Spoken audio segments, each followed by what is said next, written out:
Hey guys, Dusty here. Today I'm going to talk about whether or not you should be running based on time or distance. So in this video, I'm going to go over pros and cons of both training for time or distance. And with that being said, let's get started with training for time. In my opinion, training for time is very underrated, especially when it comes to experienced runners. And ultimately, training for time is where most of us start out at. So training for time is very, very beneficial for people just getting into the sport. Usually brand new runners will start with something like a learn to run program, and they'll do a 1 minute run, a 1 minute walk, maybe eventually building over the weeks or months into something like running for 10 minutes, walking for 1 minute. And as someone brand new to the sport, that just makes running a lot more approachable versus had they started out just trying to run a 5K. So hugely beneficial for beginners, but running for time can still have a lot of benefits for experienced runners. When it comes to experienced runners and the easy run, I find a lot of people do their easy runs a lot too fast, and that's just because they're doing it based on distance. So usually when you take an athlete and you have them run based on time or based on distance, usually they're going to be faster when it's based on distance, and faster isn't always better when it comes to an easy run. So if you're an experienced runner, maybe try changing an easy 10K run into an easy 45 minutes or an easy hour, something like that. That way it takes away any sort of expectations that you might mentally give yourself that you have to hit a certain pace. You can just go out and easily run a 45 minutes or an easy hour and not even worry about what your pace is. For myself, especially right now, I'm so far out from any sort of racing. All of my easy runs, I don't even have pace on my watch. I just have a screen that gives me time and heart rate. I know if I start peeking at my watch and seeing my pace, I'm going to want to pick it up a little bit, especially on easy runs. And sometimes it's hard to do. It's hard to set your ego aside when you know you could run so much faster, but you got to trust the process, and easy runs have their place. Just make sure you're doing them easy enough. And doing it based on time can really help with that. So doing your easy runs based on time can have its benefits, but also early on in the season, or if you're an experienced runner, just kind of getting back into the swing of things, it can also be really beneficial. And I actually have a really good example of that. This morning, actually, I took one of my athletes out for a run, and we did a 20K long run, and we did 3 by 15 minutes at tempo pace. Now, this athlete is still many months away from any sort of a race, and that's mostly why today we did 3 by 15 minutes at tempo versus doing any sort of distance-based work. So in this workout today, I did the 15 minutes based on heart rate and effort. I didn't really care so much about the pace that we were running. And this is a workout over the weeks and months that follow as we get closer and closer to his race day.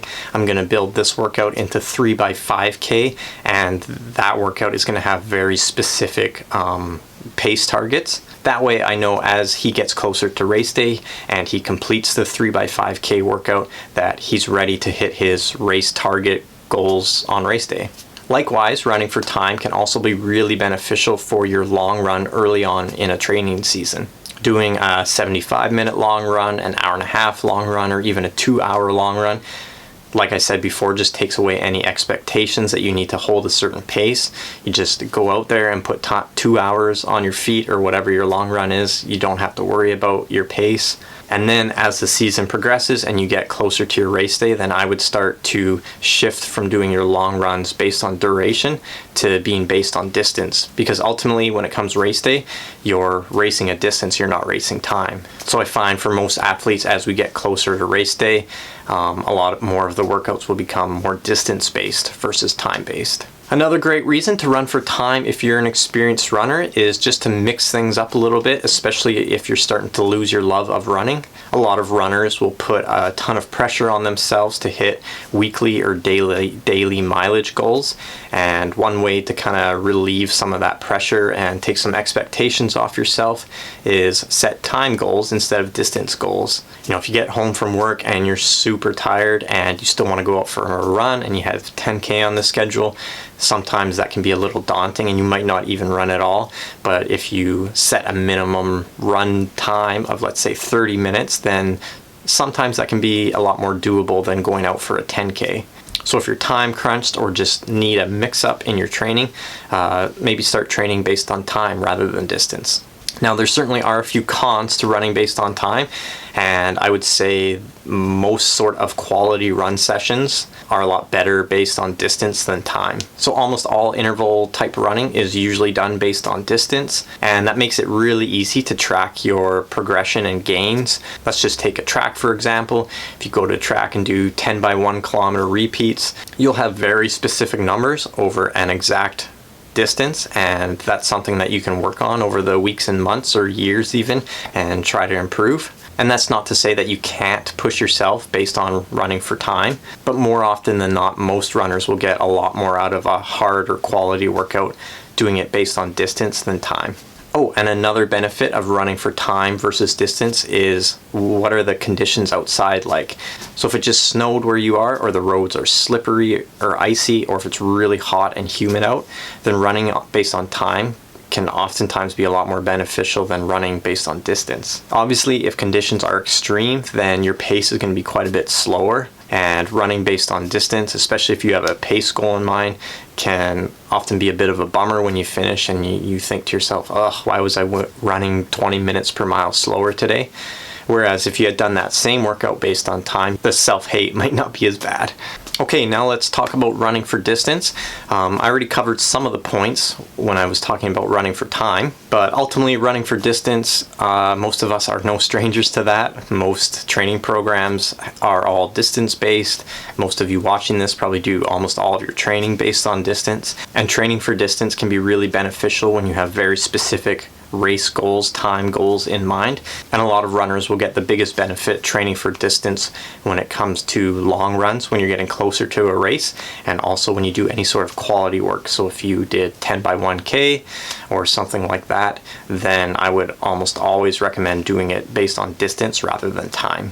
Now, one of the biggest cons about training for distance, which I kind of already touched on, but that is a lot of experienced runners have a tendency to overdo it, because they might have in their head that they need to be running like 60 miles a week, something like that. And slowly over time, they might just be overdoing it. So that runner might have came home from work and they were 10 miles short of their weekly goal, and they were super tired and beat up from all the training and work that they've already been doing.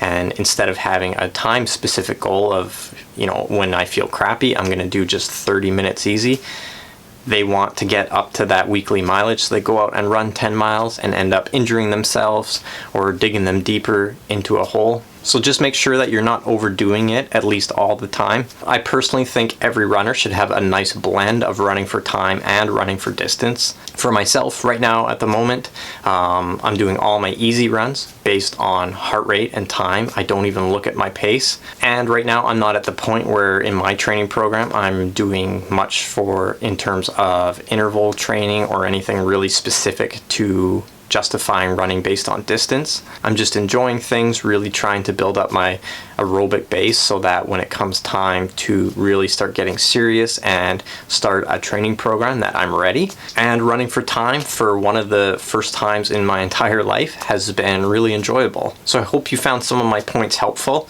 Let me know down below whether or not you train for time or distance, or if you do a blend of both like I do. And thanks for watching, and I'll see you in the next video.